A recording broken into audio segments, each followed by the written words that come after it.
Señoras y señores, es un honor para nosotros tener al doctor Stefan Kraut como expositor en esta tarde.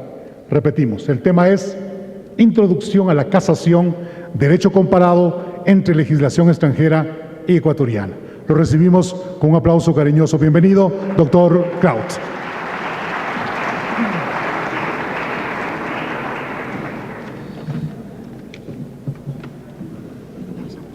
Subamos un poquito, sí.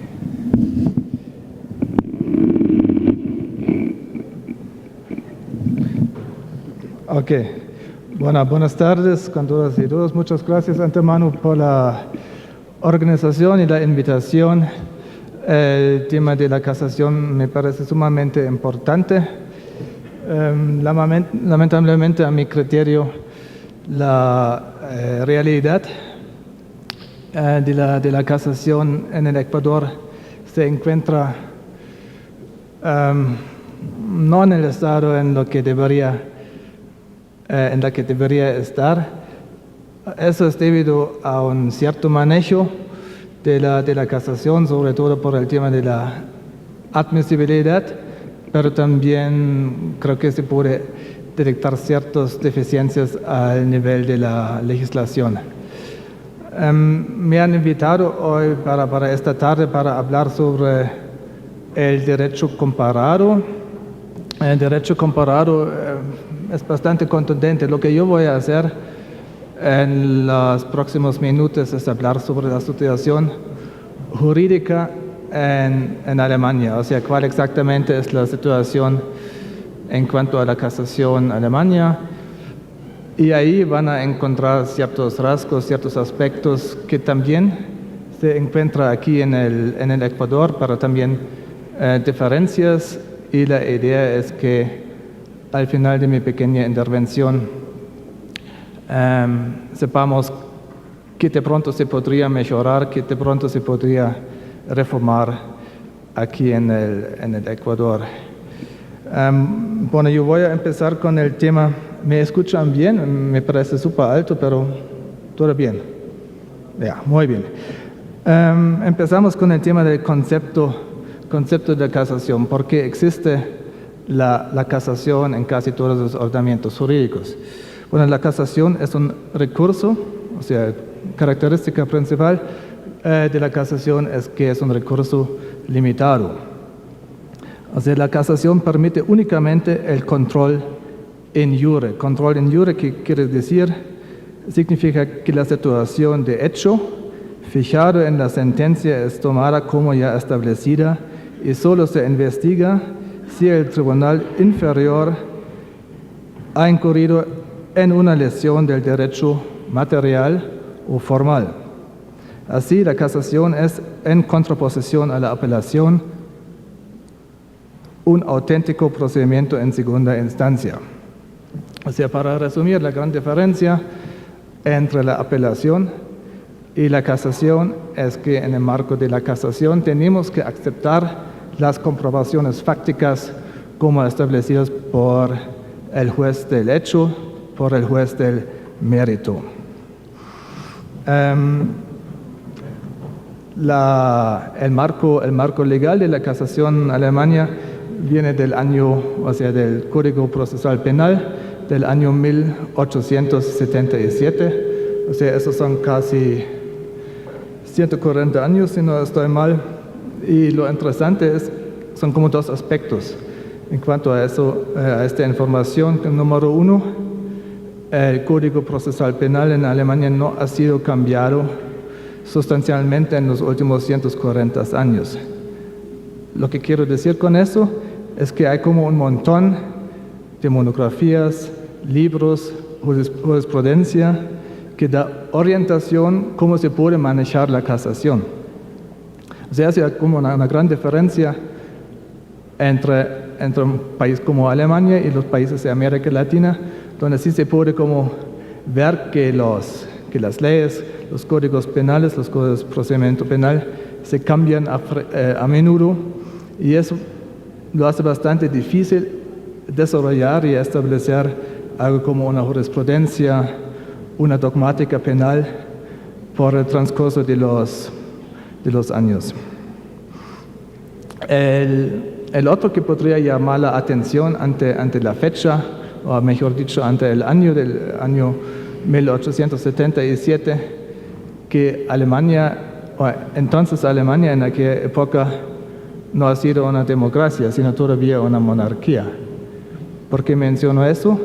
Es súper interesante, como veremos. La casación es bastante, o sea, todo el reglamento en cuanto a la casación es bastante garantista. O sea, la intención claramente era proteger los derechos, las garantías judiciales, como diríamos hoy, de las personas procesadas ante el proceso penal. Aunque en aquella época todavía no existía ninguna declaración de los derechos humanos, no había ningún concepto de la importancia de ciertas garantías judiciales. Sin embargo, en la monarquía ya había como una idea qué peligroso podría ser, qué peligroso podrá ser el abuso del poder por parte del Estado. Y por eso todos esos mecanismos que tienen como finalidad proteger los derechos de las personas procesadas. Eso es como la segunda observación ante aquella fecha. Bueno, entremos en los detalles fines de la casación. Bueno, eso es un campo bastante que lleva bastante controversias, pero desde hace tiempo se discute en relación al ámbito de aquella que es recurrible acerca de la localización del fin principal de la casación. Bueno, ¿qué es el fin de la casación? ¿Por qué es tan importante? Y por qué también es limitado. Bueno, una opinión dice que el fin de la casación es el aseguramiento de la unidad del derecho. Es decir, que a través de la casación nosotros podemos garantizar que todos los tribunales en un país aplican un cierto tipo penal de la misma manera, que no hay divergencia entre diferentes provincias, por ejemplo aquí en Ecuador o en Alemania, en los estados federales. Otra opinión es que el fin de la casación es la realización de la justicia en el caso individual. O finalmente, una tercera opinión, siempre hay tres opiniones, en ambos supuestos. Eso es como en la dogmática penal alemana, la opinión dominante. Con el fundamento de que el esfuerzo en la aplicación unitario del derecho y en la realización de la justicia en el caso concreto, en el caso individual, no pueden ser separados conceptualmente. Bueno, antes bien, según la voluntad del legislador, o sea, ante cualquier interpretación de una norma, nosotros tenemos que preguntarnos cuál era la intención o la voluntad del legislador. El fin de la casación reside en el aseguramiento de una protección jurídica realista. Así, si estamos leyendo los protocolos del año 1875-76, las personas sí estaban bien conscientes del peligro que conlleva un proceso penal. Y ahí reside como la determinación de la finalidad de la casación en la protección jurídica realista. Y eso creo que ahorita vamos a escuchar que todos los filtros, trabas, admisibilidades que impiden que las personas procesadas puedan hacer uso de la casación ya contraviene a la finalidad de la casación. Bueno, pudiendo ser presentados a la revisión del Tribunal de Casación solo aquellas partes de la decisión de los jueces de mérito que son independientes del paso del tiempo. Eso era como la idea del legislador en aquella época, que bueno, con la casación no podemos, una casación fácilmente se puede demorar años, no podemos impugnar todo de los tribunales, de los jueces del mérito, solamente aquellas partes de la decisión que son independientes del paso del tiempo y que por ello no son el dominio natural del juez de primera instancia, quien actúa de manera más cercana a los hechos. Por ello es que el legislador ha entregado la cuestión del hecho, esto es, las comprobaciones fácticas que se vuelven más dificultosas con el paso considerable del tiempo. Ante todo, la prueba testimonial, debido a la disminución de la memoria, etcétera, etcétera, todos esos son aspectos que no podemos tocar en la casación. Por eso la limitación ya ha limitado el Tribunal de Casación a la comprobación de las lesiones de la ley y con ello al control de la cuestión del derecho. Y ahí entramos a la dificultad, la delimitación entre hecho y derecho. O sea, para el legislador histórico era claro que solamente en la casación podemos tocar hechos, no solamente cuestiones del derecho, por las razones que acabo de mencionar.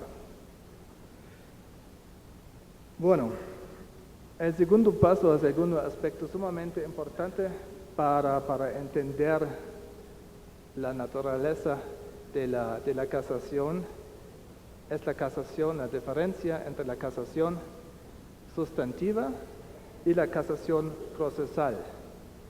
Esta es una diferencia que no existe todavía, ojalá se cambie pronto, pero todavía no existe de esa manera en el Ecuador.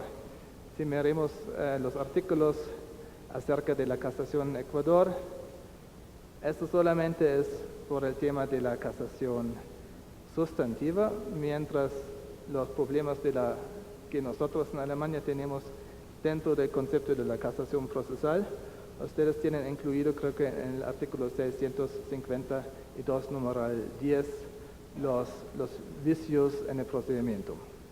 Eso también tenemos que tener en cuenta que en esa forma la casación procesal lamentablemente no existe en el Ecuador. Bueno, eso por el momento. Por cierto, este principio rige solamente para la lesión del derecho material en la sentencia impugnada, revisada por el Tribunal de Casación con motivo de la llamada casación sustantiva. O sea, la casación sustantiva, que es la casación sustantiva, está realizando un examen si el tipo penal ha sido aplicado correctamente. O sea, la idea es determinar si el derecho material ha sido correctamente aplicado al hecho comprobado por el Tribunal de Mérito. Junto a ello también pueden ser atacados a través de la llamada casación procesal los errores procesales del Tribunal Inferior. En este caso, el Tribunal de Casación no solo revisa si el derecho procesal ha sido correctamente interpretado. Ahí viene un cambio. Ok, ya no me voy a mover. ¿Dónde estaba? Sino también si el Tribunal Inferior ha constatado correctamente las circunstancias fácticas que se subsumen bajo una norma procesal.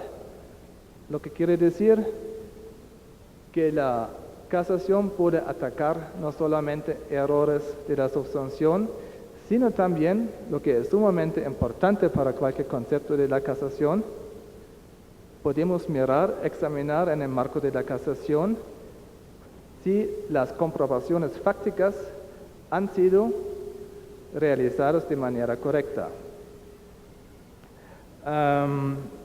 Por ejemplo, si el joven que ha jurado es realmente ya mayor de 16 años.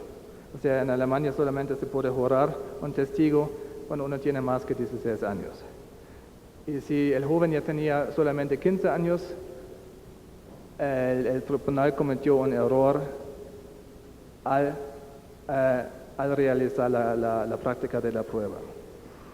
Por ello, con la impugnación procesal, en definitiva, también pueden ser atacadas las comprobaciones fácticas del tribunal de instancia sobre la causa en tanto ellas hayan sido llevadas a cabo en un procedimiento contrario al ordenamiento procesal. O sea, creo que eso tenemos claro, son como los dos aspectos de la casación: casación material, casación procesal. La una casación está mirando si el derecho material, los tipos penales han sido aplicados de manera correcta. La otra forma de la casación está mirando si los preceptos del procedimiento penal han sido realizados de manera correcta. Ok, ¿a dónde vamos ahora?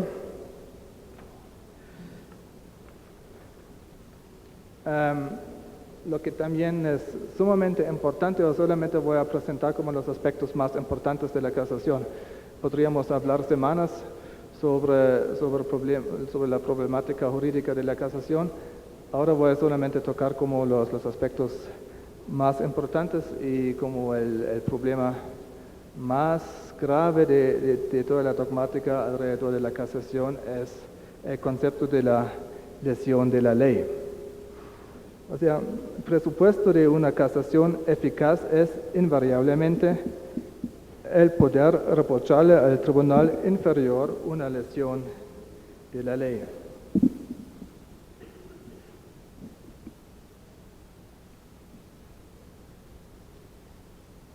Es decir, la casación tiene éxito cuando se puede comprobar que había una lesión de la ley. Primero, ¿cuál es una ley en ese sentido? Ley es toda norma jurídica. A este concepto pertenece el derecho escrito y no escrito. Y asimismo las reglas generales del derecho internacional público y los tratados de derecho internacional público que hayan sido transformados en derecho interno. O sea, lo que se podría atacar, por ejemplo, con la casación procesal, es una violación de la Convención Americana de Derechos Humanos. Por eso es ley público internacional. Bueno, lo que no constituyen normas jurídicas son meros reglamentos internos del servicio, las disposiciones de la policía, etc. Bueno, esas no son normas públicas y por eso no pueden ser atacadas a través de la casación. Y ahora entramos como al campo más difícil, las formas de la lesión de la ley. O sea, ¿qué forma puede tener una lesión de la ley? Y según las leyes alemanas son exactamente dos. Y ahí vemos una gran diferencia en la situación jurídica del Ecuador. Bueno, una ley puede ser lesionada primero a través de la omisión de su aplicación. Por ejemplo, cuando el tribunal no ha considerado un precepto de las leyes penales especiales o de una ley de despenalización. Ese es el caso cuando el juez de mérito, simplemente no ha visto que existía una ley que hubiese sido necesario aplicar o no aplicar. O sea, eso, la omisión de su aplicación. El primer punto. El otro punto es a través de la aplicación errónea, es decir, a través de la interpretación equivocada de la ley. Y ahí vemos que según la situación jurídica en Alemania no existe ninguna diferencia entre aplicación errónea y interpretación errónea. Todo es lo mismo. O sea, las tres causales, entre comillas, son causales que encontramos en el COIP. A mi humilde criterio, todos dicen lo mismo. O sea, si yo no interpreto bien una ley, no puedo aplicarlo bien, etcétera, etcétera. O sea, en el mismo momento es una contravención expresa contra la ley. O sea, las tres causales que tenemos aquí en el Ecuador creo que esto vamos a tratar en otra ponencia, por eso no voy a hablar mucho de eso. Todos dicen lo mismo. Todo es, en una palabra, la aplicación errónea. Nada más, nada menos.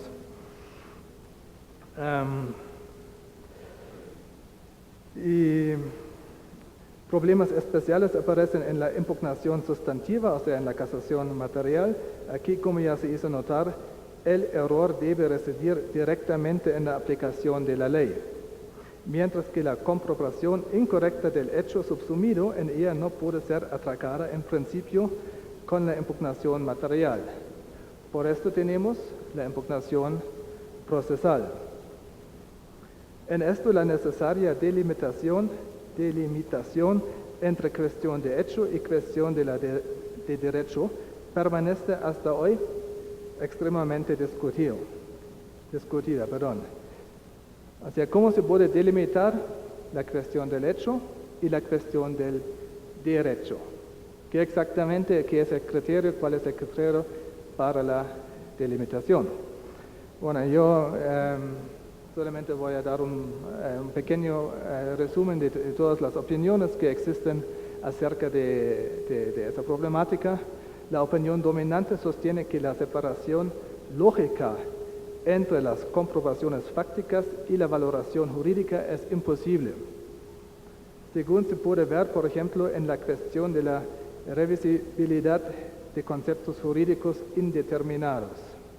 Por ejemplo, en Alemania existe un tipo penal, also una forma de la lesión de la integridad física, cuando la lesión implica secuelas en la forma de la desfiguración considerable. O sea, lo que es mucho más que una rasguña, que uno pierde un ojo en una pelea o se parte la nariz feamente o pierde un oído o algo así, que la persona aparece, que la víctima aparece con una desfiguración considerable. Y ahora bien, ¿qué es la desfiguración considerable? Eso es algo que se puede someter o atacar a través de la casación material, o es algo que el Tribunal de Casación debería decir: no, nosotros como Tribunal de Casación no podemos examinar si la víctima ha sufrido una desfiguración considerable, porque nosotros como Tribunal de Casación nunca podremos ver en vivo a la víctima, o es suficiente la descripción de la desfiguración en el expediente o en el fallo. O sea, eso es como la problemática que tenemos que enfrentar ahora. También otro problema sería la medición judicial de la pena. Ambas operaciones serían realizadas con frecuencia de un modo conjunto y indistinguiblemente, punto. La delimitación se podría realizar, al menos en estos casos, solo según puntos de vista teológicos. Vista teológico, ¿qué quería decir el legislador? El punto de vista decisivo estaría establecido por la verificación de que el Tribunal de Casación no está llamado a realizar una nueva comprobación de hecho. Por consiguiente, serían irreversibles todos los errores en los cuales el Tribunal de Casación tuviera que investigar nuevamente el caso. Para retomar nuestro ejemplo, si el Tribunal de Casación, al preguntarse, de hecho existe una desfiguración considerable aquí, y no puede responder esta pregunta a través del fallo, y diría: no, necesitamos ver a la víctima, ya se cierre la casación en ese mismo momento, porque el Tribunal de Casación no puede reabrir o investigar nuevamente el caso. Sí, solamente como planteamiento de la problemática. Que tenemos aquí. También, como vamos de tiempo, eso voy a exponer ahora. O sea, la delimitación delimitación lógica jurídica entre cuestión de hecho y cuestión de derecho, y una limitación correspondiente del recurso de casación no es algo solamente querido por el legislador, sino también algo perfectamente practicable. ¿Por qué es perfectamente practicable? En valoración jurídica, una valoración jurídica existe siempre que una comprobación fáctica es subsumida bajo conceptos jurídicos, es decir, bajo expresiones utilizadas en el ámbito del lenguaje jurídico, y no cuando es subsumida bajo conceptos cotidianos. Eso, damas y señores, yo sé es un poquito complicado, pero eso es exactamente el medular de la delimitación entre cuestión de hecho y cuestión del derecho. Si nosotros, como operadores de la justicia, nos preguntamos, bueno, esta comprobación fáctica, ¿podemos subsumir bajo un concepto jurídico? O si estamos utilizando la comprobación fáctica para subsumirla bajo una noción, no es más un ámbito del lenguaje cotidiano, conceptos cotidianos. En este caso, en el segundo caso, no podemos hablar de una cuestión del derecho, sino de una cuestión del hecho. O sea, para repetir otra vez, cuestión del derecho es la subsunción de la comprobación fáctica bajo un concepto jurídico, mientras la cuestión del hecho es la subsunción, no es, pero algo parecido, de un hecho, de una comprobación fáctica bajo un concepto cotidiano. Por ejemplo, el tema de la desconfiguración considerable sale de un tipo penal, por eso es claramente un concepto jurídico. Mientras la pregunta si es un rasguño o no, es una cuestión del hecho, ¿sí? Es más o menos la delimitación. O sea, no sé si estoy demasiado lento o demasiado rápido con mis explicaciones, pero luego tenemos espacio y tiempo para preguntas. Creo que eso... Sí, o sea, otro aspecto bastante interesante y importante, por lo menos en el manejo del derecho penal en Alemania, es la cuestión de la medición judicial de la pena. O sea, los jueces, al dictar la sentencia, tienen que determinar la pena de forma individualizada. Lo que quiere decir, no solamente pueden ver cuáles son las secuelas del acto, sino también de qué persona se trata, cómo la persona se ha comportado después del hecho. O sea, necesitan como una imagen integral de la persona procesada. Y ahí entramos a otro problema. Los errores al mediar, al determinar la pena exacta, se puede atacar con la casación, sí o no. Eso es un tema que tenemos todos los días. Porque según la interpretación hoy, unánime, tampoco la mediación judicial de la pena pertenece a la cuestión fáctica, tal como antes se había aceptado. O sea, antes la jurisprudencia y la literatura pensaba que la mediación de la pena era exclusivamente una cuestión fáctica. Pero hoy ella es una forma, aunque especial, de la aplicación del derecho que sin embargo no es examinable ilimitadamente en la casación, debido a que la situación integral de la persona del acusado, de la personalidad del acusado. Aquí siempre relevante, nunca resulta lingüísticamente aparcable por completo. O sea, es otro criterio. Los jueces tienen que conocer la persona para determinar la pena en concreta. Y por eso la casación está como limitada al comprobar o al revisar los errores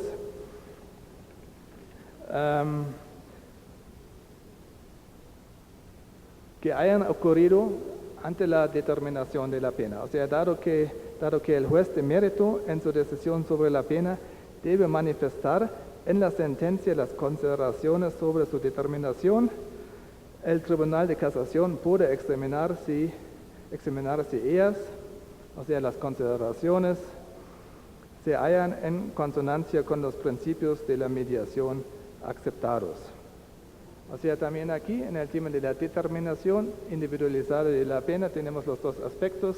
Hay aspectos fácticos que no se puede examinar en el marco de la casación, mientras el Tribunal de Casación sí puede comprobar y examinar si las reglas aceptadas de la determinación de la pena han sido aceptadas o cumplidos por el juez de mérito.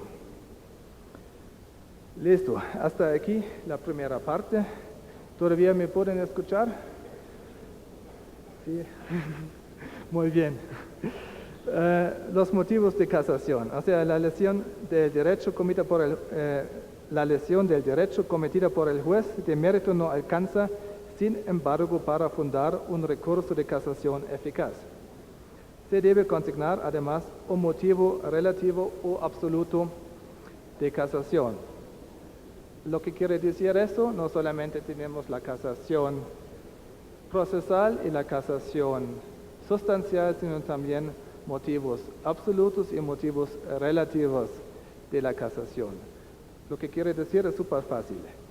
Los motivos relativos de la casación necesitan, para que la casación tenga éxito, ahí debe existir una conexión causal entre la lesión del derecho y el contenido de la sentencia. Para ella alcanza ya, según la opinión dominante, con que la sentencia hubiera sido posiblemente distinta sin la lesión del derecho. O sea, lo que necesitamos aquí, en todos los casos de la casación, de los motivos relativos de la casación, el recurrente, o sea, normalmente el abogado, tiene que fundamentar bien en que existe la conexión causal entre la lesión del derecho y el contenido de la sentencia. Sin embargo, una posibilidad puramente teórica no sería suficiente, según la jurisprudencia alemana.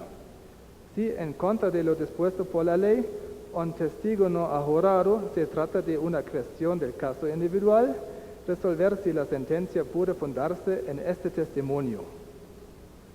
O sea, la suficiencia de la mera posibilidad es importante, ante todo para la casación procesal, porque en la mayoría de los casos de la casación procesal, la influencia de los errores procesales en la sentencia, a contrario de aquello que sucede con la lesión del derecho material, no se comprueba positivamente. ¿Sí? Por eso es importante que solamente necesitamos una probabilidad que sería posible que la sentencia hubiese sido diferente sin la lesión de la ley. O sea, para resumir, alcanza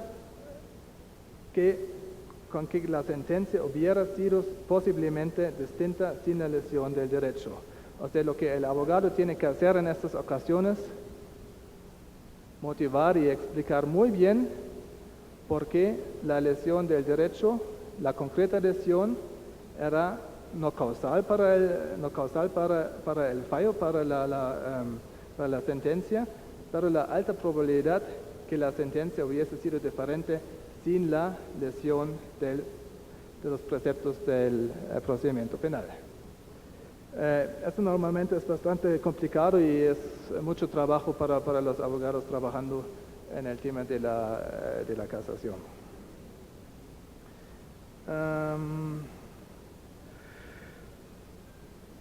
Y otro aspecto y otra diferencia súper importante es que es posible también, o sea, en Alemania existe la obligación de los jueces de llevar a cabo una investigación completa, o sea, se dice obligación de una averiguación completa de la verdad. O sea, no es aquí como en Ecuador, creo que fue en el año 2000, cuando Ecuador ha implementado o copiado el derecho procesal penal de Estados Unidos, sino en Europa, en la mayoría de los países en Europa todavía es así, que los jueces tienen la obligación de ser de oficio, de su propia motivación, llevar a cabo esa averiguación completa de la verdad. O sea, el juez en Alemania no puede cerrar la audiencia sin de haber tratado de averiguar toda la verdad. El juez de oficio tiene que llamar a testigos, solicitar expedientes de otras autoridades, etcétera, etcétera. Y cuando el juez no hace eso, se puede fundamentar la casación por violación del requerimiento de profundizar la investigación. Y eso es como una herramienta bastante fuerte para los defensores en Alemania, porque básicamente nosotros como defensores podemos estar más o menos tranquilos, porque el juez tiene la obligación de llevar a cabo todas estas averiguaciones. En caso contrario, podemos atacar su sentencia con la casación procesal, pero esto solamente es un motivo relativo de la casación, porque también como abogados tenemos que comprobar que si el juez hubiese buscado más testigos, por ejemplo, la sentencia hubiese sido diferente. O sea, en este caso, también nosotros como abogados nos criticamos porque también hubiese sido nuestra obligación ofrecer este testigo. Pero bueno, es como la última salida que a veces quiere si uno está durmiendo en las audiencias. O sea, eso es súper importante y muchas formas de casación, muchas veces casaciones tienen éxito porque el juez después de 10, 15, 20 días de audiencias ya no tenía ganas de llamar otro testigo y cierra el caso, cierra la audiencia, otorga una condena, pero al final uno puede comprobar que hubiese sido necesario llamar a otro testigo. El tiempo. Entonces saltamos a los motivos absolutos de la casación. En el caso de los motivos absolutos de la casación, la relación de causalidad entre la lesión de la ley y lo decidido en la sentencia se presume sin admitir prueba en contrario en 8 casos. O sea, según el Código Procesal Penal, hay 8 casos cuando uno no tiene que explicar en qué sentido la violación de la ley ha sido posiblemente causal para el contenido del fallo. Lo más importante es la integración y la composición del tribunal. También la participación de un juez excluido o recusado.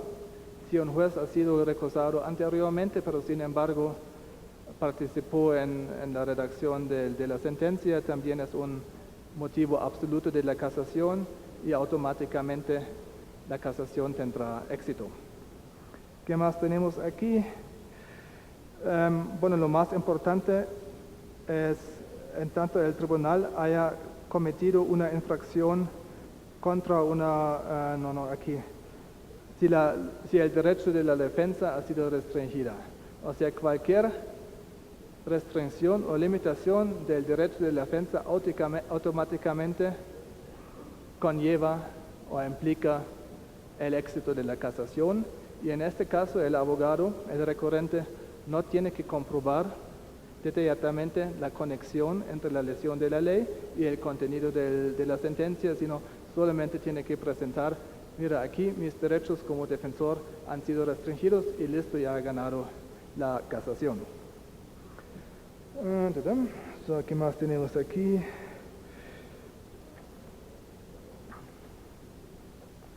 Exactamente, vamos a pasar al próximo paso al tema de la interposición y la fundamentación de la casación. Este también es un problema aquí en el Ecuador ante la resolución de la Corte Nacional. Hay como una confusión entre interposición y fundamentación de la casación. En Alemania es así. Uno tiene 7 días para interponer el recurso de la casación. Y después 4 semanas más para la fundamentación. En total son 5 semanas. O sea, primero tengo 1 semana para la consideración con mi cliente. Queremos interponer la casación, sí o no. Y en 4 semanas más tenemos tiempo para la fundamentación. Y hay muchas voces, muchos profesores, muchas voces en la literatura que dicen esos 5 semanas en total todavía no son suficientes para garantizar el derecho a recurrir un fallo. Para la fundamentación se prevé distintos requisitos según que el recurrente quiera hacer valer una lesión del derecho material, es decir, el derecho sustantivo, o una violación de las reglas del procedimiento casación procesal. Si estamos hablando solamente del caso de la casación material, es suficiente, y eso también es muy importante e interesante, es suficiente la denuncia global de la lesión del derecho sustantivo. O sea, si yo como abogado estoy interponiendo o fundamentando, mejor dicho, una casación material, es suficiente una frase: yo impugno la violación del derecho material. Y en este momento el Tribunal de Casación de oficio tiene que revisar todos los posibles errores al aplicar los tipos penales. ¿Por qué es así? Porque la diferencia, por ejemplo, en el caso de la casación procesal, nosotros como recurrentes tenemos que fundamentar detalladamente los errores del procedimiento. ¿Por qué, cuándo, etcétera, etcétera? Es mucho más complicado, mucho más trabajo. Eso también tiene mucho que ver con la naturaleza de la casación, que tiene como 2 aspectos, como hemos mencionado anteriormente. Número 1, la protección de los derechos de la persona procesada. Esos son todos los aspectos del procedimiento penal. O sea, todas las reglas del debido proceso existen en favor de la persona procesada. Y por eso, en el caso de la casación procesal, la persona procesada, el recurrente, tiene como la carga de la prueba para demostrar los errores del debido proceso. Mientras la casación también ocurre en el interés del derecho, en la unidad de la aplicación del derecho material. Y por eso, de oficio, el Tribunal de Casación está obligado a revisar la debida aplicación del derecho material. Eso es como la diferencia. Sí, o sea, la denuncia global de la lesión del derecho sustantivo, o sea, del derecho material, es suficiente. Mientras en el caso de la casación procesal, por el contrario, se debe exponer clara y precisamente cuáles normas procesales resultarían lesionadas a través de qué actos. El recurso fundado de un modo incompleto no será examinado en cuanto a su contenido por el Tribunal de Casación. Bueno, ¿cuál es el procedimiento? Primero existe como un examen previo del Tribunal de Casación. El Tribunal de Casación puede por auto rechazar el recurso por improcedente sin audiencia oral si las disposiciones sobre la interposición y fundamentación de la casación no han sido observadas. O sea, aquí hablamos sobre todo de los plazos. 7 días, 4 semanas, y después las diferentes exigencias en cuanto a la motivación o fundamentación, casación procesal o casación material. Y eso brevemente, solamente para marcar como la diferencia entre Ecuador y Alemania. Si el Tribunal de Casación considera por unanimidad que el recurso interpuesto a favor del acusado es fundado, la sentencia impugnada puede ser revocada por resolución. O sea, ahí no necesitamos ninguna audiencia. Si es claro que ocurrió un error, ya a través de una resolución la sentencia impugnada puede ser revocada, o sea, casada o anulada. Esto tendrá aplicación especialmente en los casos de los cuales exista de modo manifiesto un motivo absoluto de la casación. O sea, sí, ya del expediente ya sabemos muy bien que existe como una restricción del derecho de la defensa, ya por resolución se puede tomar la decisión. Bueno, yo salto un poquito, ahora entramos al tema, para terminar, no se preocupen, alcance del control de la sentencia. En la casación procesal se realiza en principio un examen solo a los vicios del procedimiento, especialmente denunciados por el recurrente. Por ello, en la fundamentación del recurso debe ser indicada con precisión la ley lesionada y los actos que presentan el vicio. En efecto, en la práctica esto es considerado frecuentemente como un requisito estricto. O sea, los tribunales de casación son bastante estrictos en ese aspecto.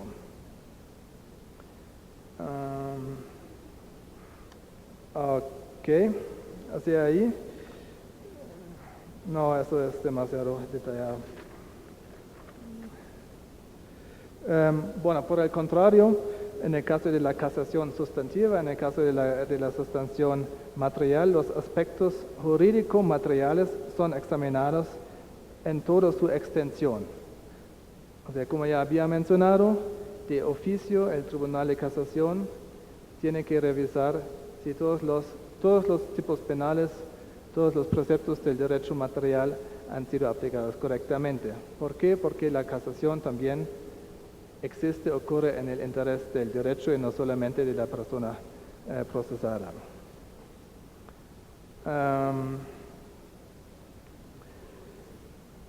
Ok, para terminar, si el Tribunal de Casación considera que el recurso es admisible, analiza el procedente de los formularios.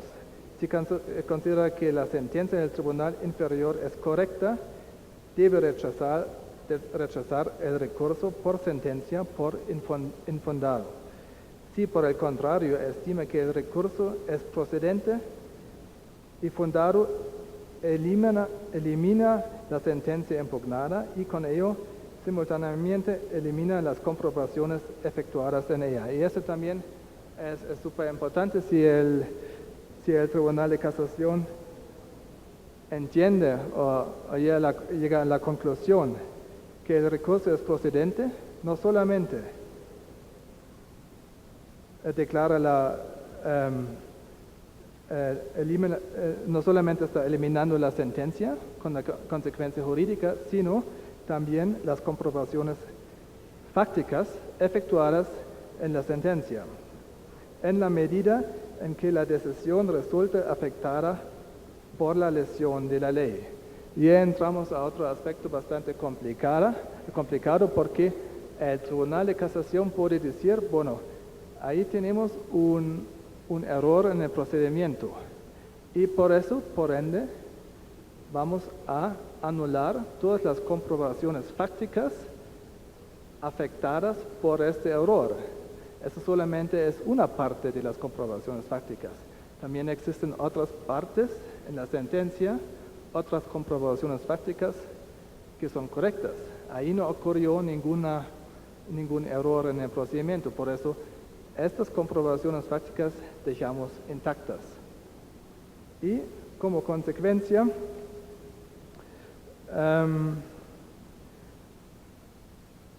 el Tribunal de Casación va a reenviar todo el expediente, toda la causa, de nuevo al Tribunal de la instancia.